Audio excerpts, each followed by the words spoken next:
बिहार के छपरा में जहरीली शराब पीने से 70 से अधिक लोगों की हुई मौत के बाद नेशनल ह्यूमन राइट कमीशन के जो सदस्य हैं वह अब बिहार आ चुके हैं।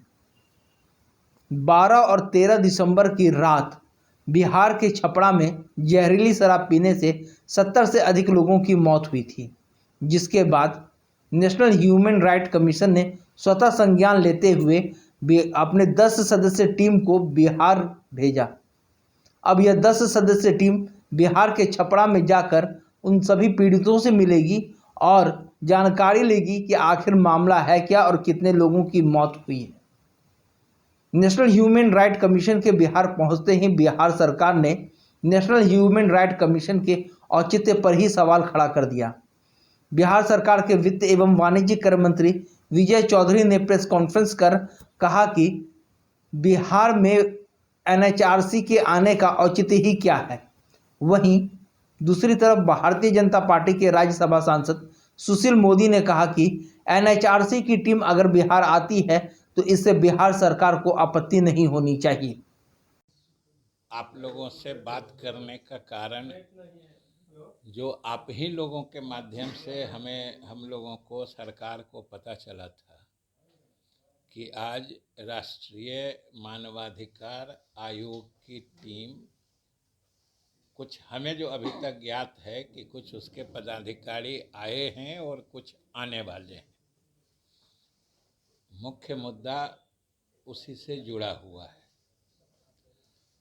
सही बात यही है कि बिहार सरकार इस मामले को समझ ही नहीं पा रही है और जो मीडिया के माध्यम से बातें सामने आई हैं कि वो छपरा में जो शराब कांड कहिए या जहरीली शराब से पीने से जो लोगों की मौत हुई है उसी सिलसिले में आ रहे हैं। जैसा पता नहीं वहीं से उन्हीं लोगों ने बताया होगा। तो ये हम लोगों के या बिहार सरकार की समझ से परे है जो वो आखिर किस मकसद से आ रहे हैं। राष्ट्रीय मानवाधिकार आयोग का गठन किन सिद्धांतों पर हुआ है, उनके मैंडेट में यानी उनके कार्य क्षेत्र में क्या सब चीज़ें शामिल हैं, उनको क्या क्या देखना है।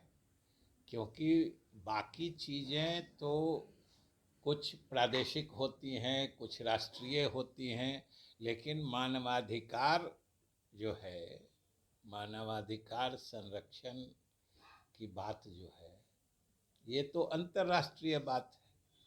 इसमें तो पेरिस डिक्लेरेशन से शुरू होके जो भारत सरकार ने 1993 में कानून बनाया,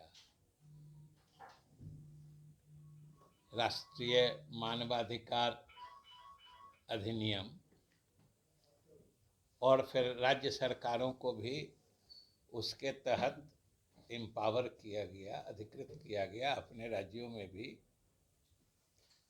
मानवाधिकार के मामले देखने के लिए आयोग गठन करने की।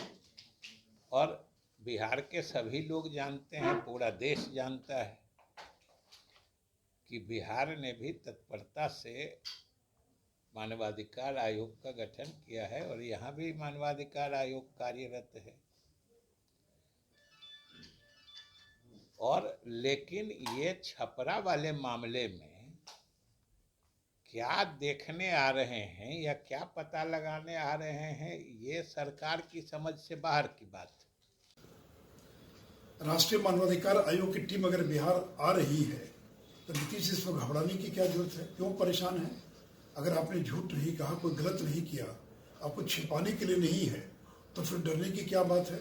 और देखिए, जो ह्यूमन राइट्स कमीशन है ये एक स्वायत्त शासित संस्था है, स्वतंत्र संस्था है और ये बीजेपी शासित राज्य में भी जाती है। मोरबी में जब घटना घटी, ब्रिज टूटा या उसके पहले एक शराब कांड हुआ, तो वहाँ की राज्य सरकार को नोटिस देने का काम किया था आयोग ने। और इतना ही नहीं तो मध्य प्रदेश के ग्वालियर में और उत्तर प्रदेश के जो मेंटल हेल्थ सेंटर था उसकी जांच करने के लिए फुल टीम गई थी वहाँ पर। और बिहार में जब हम लोग सरकार में थे तो 1 दर्जन से ज़्यादा जहरीली शराब से जुड़े मामलों में मानवाधिकार आयोग ने बिहार सरकार को नोटिस दिया है। संबंधित डीएम को नोटिस दिया, डीजीपी को नोटिस दिया। और 2 मामलों में तो मानवाधिकार आयोग ने 3-3 लाख रुपए देने का निर्देश किया है। ये कोई आयोग पहली बार किसी राज्य में नहीं जा रही है। उसको कोई बीजेपी और गैर बीजेपी से मतलब नहीं है। अगर किसी राज्य का मुख्यमंत्री इतना निर्दयी हो जाए, इतना संवेदनहीन हो जाए तो कहे कि जो पिएगा सो मरेगा और मुआवजा देने से इनकार कर दे और 100 से ज़्यादा लोग मर जाए, लोग कहें कि केवल 38 लोग मरे हैं, तो वैसे राज्य में क्या मानवाधिकार आयोग को जाने की आवश्यकता नहीं है? क्या गरीब का कोई मानव अधिकार नहीं है? क्या उन विधवाओं का कोई अधिकार नहीं है? क्या उन अनाथ बच्चों का कोई अधिकार नहीं है? इसलिए नीतीश जी, मानवाधिकार आयोग की अगर टीम गई है तो उनको पूरी बात बताइए, उनको जांच करने दीजिए, उसके काम में अड़ंगा मत डालिए।